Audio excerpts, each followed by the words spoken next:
the other end of the table, Derby went to Old Trafford, and they don't look like coming back there in the league next season. Clayton Blackmore and the Welshman give stand-in keeper Martin Taylor no chance. Derby, with their two big stars, Mark Wright and Dean Saunders, like the club itself, up for sale, refuse to give in, and 10 minutes later they get an equaliser. There's a good ball in from Gary Micklewhite for Paul Williams, and the United reserve keeper, the Australian Mark Bosnich, is beaten by the deflection off Bruce. Williams, though, claims the goal. United make it 2-1 on 67 minutes. A good advantage played by the referee. Robson for Brian McClare, and the Scot does the rest.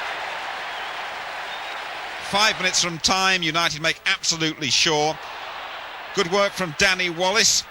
His first shot is blocked, and this time he produces a far post cross, and Brian Robson in with a typical header. It's his first of the season.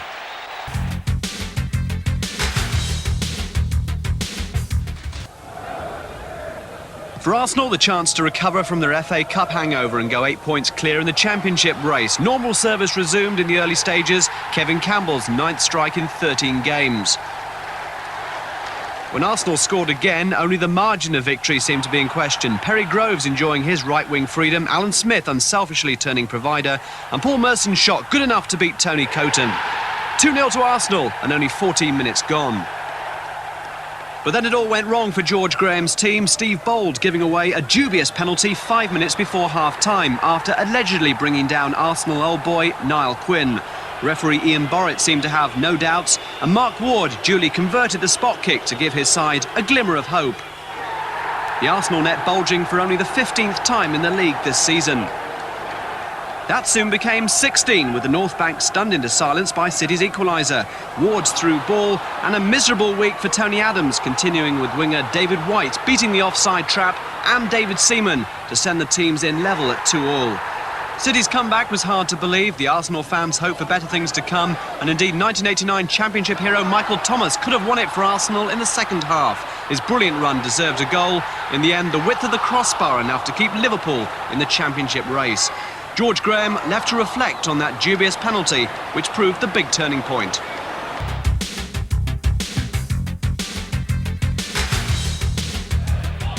Just one early goal settles this one at Selhurst Park. Thorsved challenged, can't hold it. Eric Young hooks it in for the only goal of the game. Spurs back down to earth after that semi-final success. Leeds were the visitors at Loftus Road. Their trip to London far from successful, though. After a goalless first half, Rangers take the lead. Roy Wegerle, too slippery for Fairclough and Sterland. 1-0 QPR. Leeds down to 10 men. Gordon Strachan gets his marching orders from referee John Carter for dissent. And a minute from time, Rangers make it 2-0. Wilkins puts Simon Barker clear in the area, and Barker does the rest himself. A brilliant finish. All 3 points to Queen's Park Rangers. Chelsea playing in unfamiliar red and white had a good night at Carrow Road. They've had a fairly dismal recent run, but the strikers Gordon Durie and Kerry Dixon combine really well to get round the Norwich defence and open it up for the first goal, scored by Dennis Wise. Wise back in the England squad, and that's 1-0 on 18 minutes. Well, Real Madrid wanted to take Chelsea's Kerry Dixon on loan for the rest of the season. Chelsea said no, and you can see why. Here's Dixon setting up the second, laying that ball perfectly into the path of Durie, and that's 2-0, a fine strike from him on 38 minutes. A good night for Dixon, involved again in Chelsea's third. A lovely jump and flick on. Durie is clear again, his second of the night, 3-0, and Chelsea are coasting. There's a late consolation for Norwich, 11 minutes from time. Mix up between Lasso and Besant, and John Polston profits from close in. 3-1 to Chelsea.